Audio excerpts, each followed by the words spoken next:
Selamat datang di cerita horor kedua.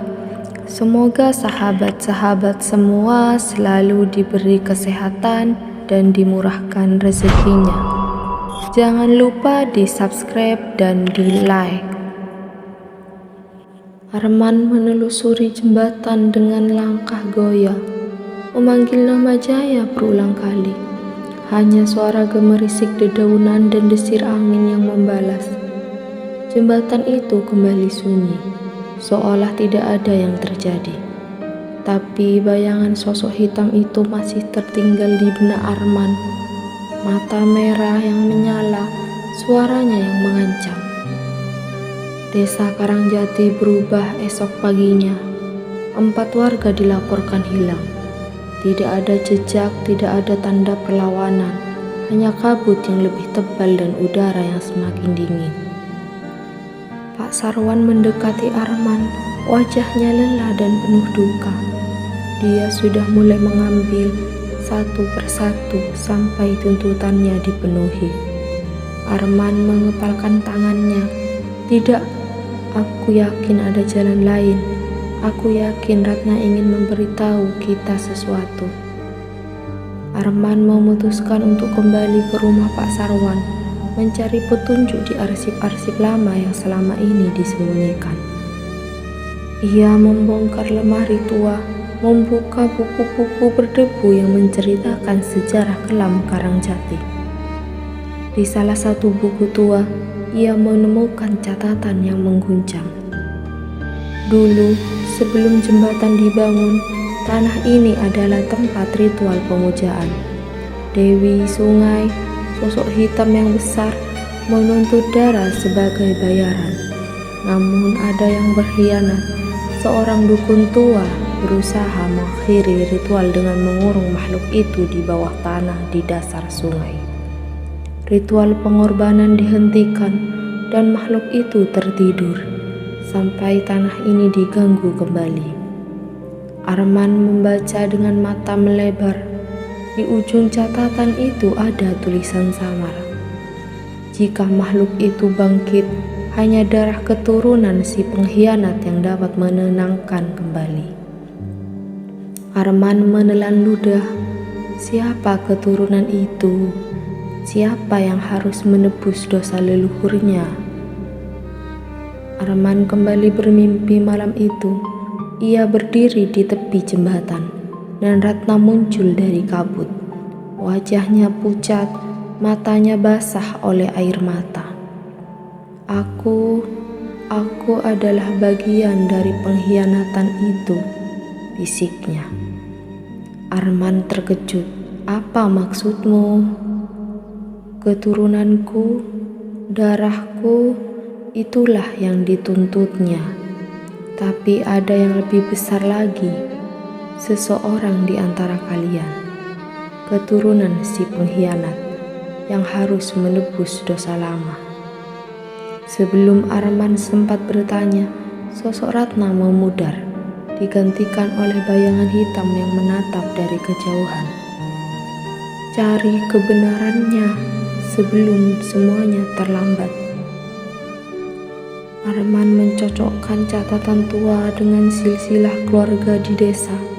Ia menelusuri garis keturunan, nama-nama yang tertulis dalam sejarah kelam. Hingga akhirnya ia menemukan jawaban yang mengejutkan. Nama keluarganya sendiri. Arman jatuh terduduk. Ia adalah keturunan si dukun pengkhianat. Darahnya adalah darah yang dituntut makhluk itu.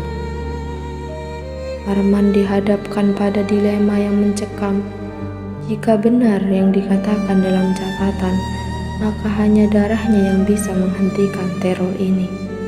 Tapi bisakah ia mengorbankan dirinya sendiri? Atau adakah cara yang lain? Ia memutuskan untuk menghadapi makhluk itu. Malam berikutnya, Arman berdiri di tengah jembatan sendirian. Ia membawa pisau yang sebelumnya digunakan untuk ritual. Kabut mulai turun. Angin berbisik dengan nada ancaman. dan makhluk itu muncul dari kegelapan. Besar, hitam, matanya menyala merah. "Kau akhirnya datang." Arman menatap makhluk itu, gemetar namun berani. "Jika darahku yang kau inginkan, ambillah, tapi bebaskan desa ini." Makhluk itu melayang mendekat, namun tiba-tiba Ratna muncul dari balik kabut. "Tidak, masih ada jalan lain." Makhluk itu menggeram. "Diam kau pengkhianat." Ratna menatap Arman dengan mata basah.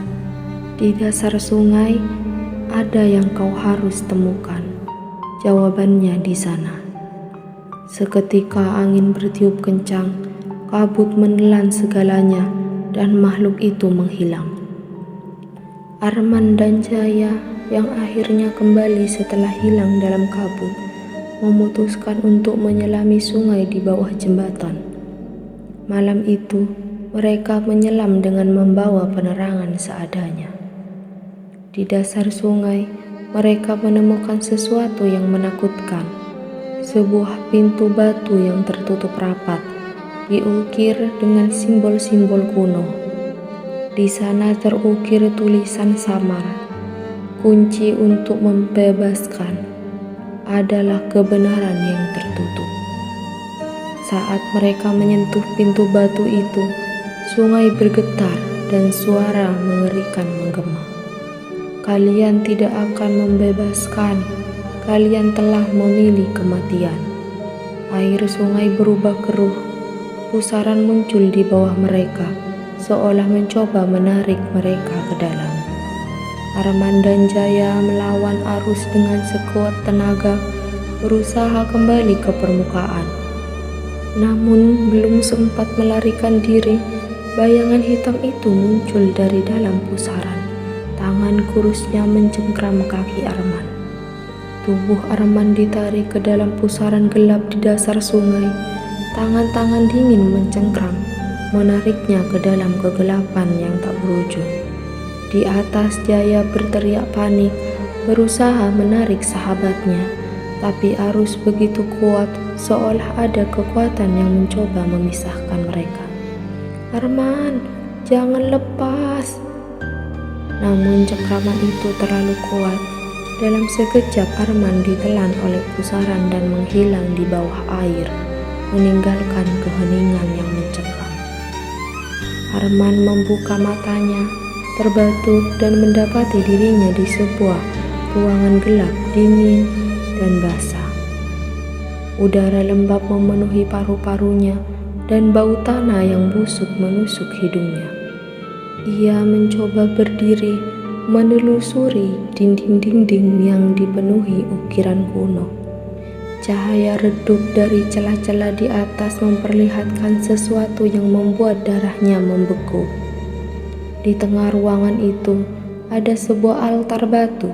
Di atasnya terbaring sesosok mayat yang telah mengering, dengan rantai-rantai besi menjerat tubuhnya. Simbol-simbol kuno tertulis di seluruh tubuh itu, seolah menjaga sesuatu yang tersembunyi. Namun yang paling mengerikan adalah wajah mayat itu, wajah yang mirip dengan milik Arman. Tiba-tiba suara berbisik memenuhi ruangan. Suara itu dalam dan berat, seolah datang dari dalam tanah. "Darahmu adalah milikku. Kau tak bisa lari dari takdirmu." Arman berbalik, namun tidak ada siapapun. Hanya bayangan yang menari di dinding. Ia melangkah lebih dekat ke altar, mencoba memahami apa yang sebenarnya terjadi. Tepat di bawah altar, ia menemukan sebuah batu yang tertulis, "Dosa keturunan adalah kunci yang menolak takdirnya akan hidup dalam kegelapan selamanya." Arman menelan ludah. Apakah itu berarti dirinya adalah bagian dari kutukan ini? Apakah darahnya memang menjadi kunci untuk mengakhiri teror? Sementara itu, di atas permukaan, Jaya panik. Ia berteriak memanggil Arman, namun hanya kesunyian yang menjawab. Desir angin malam membawa suara-suara aneh, seolah tawa makhluk-makhluk tak kasat mata tengah mengejeknya. Pak Sarwan datang tergesa, wajahnya pucat. Apa yang terjadi? Arman ditarik ke bawah, suara Jaya gemetar. Pusaran itu, makhluk itu menariknya. Pak Sarwan menunduk, wajahnya tampak seolah menanggung beban yang berat. Dia sudah dekat dengan kebenaran dan itu berbahaya. Di bawah sana, Arman berhadapan dengan bayangan hitam yang perlahan muncul dari sudut ruangan. Sosok besar itu melayang, matanya merah menyala. Akhirnya, darah pengkhianat datang padaku. Arman mencoba melawan rasa takutnya. Apa sebenarnya yang kau inginkan? Makhluk itu mendekat. Suara bisikannya menusuk. Keturunanmu yang pertama mengurungku di sini. Mereka memperdaya, mempenjarakanku. Aku menunggu hingga waktuku tiba. Tapi kau menghantui desa, menculik orang-orang. Aku hanya mengambil apa yang seharusnya menjadi milikku. Darah sebagai bayaran. Jika darahmu diberikan, aku akan tidur kembali. Jika tidak, desa itu akan kuhabisi. Arman gemetar. Tidak, pasti ada cara lain. Aku tak akan mengorbankan diriku atau orang lain. Makhluk itu tertawa. Suara tawa yang menggema di seluruh ruangan. Kalau begitu, nikmati kegelapanmu, wahai pewaris dosa. Tiba-tiba sosok Ratna muncul, melayang di samping Arman. Wajahnya pucat namun matanya penuh kelembutan. Arman, dengarkan aku. Arman menatapnya penuh harap. Apa yang harus kulakukan? Makhluk ini bukan hanya menuntut darahmu. Ia terikat pada kutukan yang dibuat oleh leluhurmu. Kutukan yang tak bisa dilepaskan hanya dengan pengorbanan. Tapi ada satu cara. Ratna menunjuk ke dinding ruangan. Di sana terpahat sebuah simbol yang mirip dengan yang pernah Arman lihat di catatan tua. Temukan simbol itu di permukaan. Bakar dengan darah keturunan. Itu akan memutuskan kutukan. Arman menatap Ratna. Suaranya bergetar. Tapi bagaimana aku keluar dari sini? Ratna tersenyum samar. Percayalah padaku. Tiba-tiba lantai di bawah Arman bergetar hebat dan arus air yang kuat menyeretnya ke atas. Ia terlempar di permukaan sungai, terbatuk-batuk, namun selamat.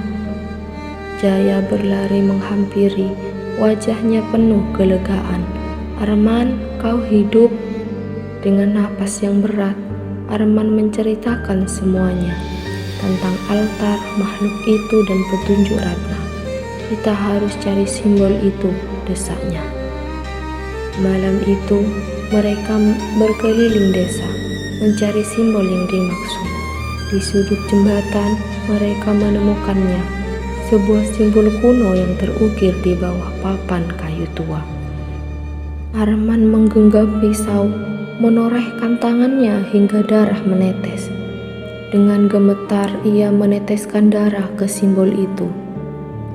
Udara di sekeliling mereka bergetar, tanah bergemuruh, dan suara raungan mengerikan menggema dari dalam sungai. Kabut hitam muncul, makhluk itu melayang dari kegelapan. Tidak, kalian tidak bisa memutuskan takdirku. Namun simbol itu mulai membara, cahaya merah menyala, dan makhluk itu mengerang. Tubuhnya bergetar hebat. Aku akan kembali. Dan dalam sekejap makhluk itu meledak dalam semburan cahaya. Kabut lenyap dan keheningan kembali menyelimuti jembatan. Esok paginya, desa Karangjati kembali tenang. Orang-orang yang sempat hilang ditemukan tergeletak di tepi sungai, dalam keadaan lemah namun hidup. Pak Sarwan menatap jembatan yang kini sunyi. Kalian telah membebaskan desa ini. Arman menatap kejauhan. Tidak sepenuhnya, dosa masa lalu tetap ada, tapi kutukan itu mungkin telah berakhir. Namun di dasar sungai, jauh di bawah tanah, suara bisikan samar terdengar. Aku akan menunggu hingga saatku tiba kembali. Sekian kisah kali ini. Agar tidak ketinggalan kisah seram selanjutnya, jangan lupa di subscribe dan di like channel ini. Terima kasih.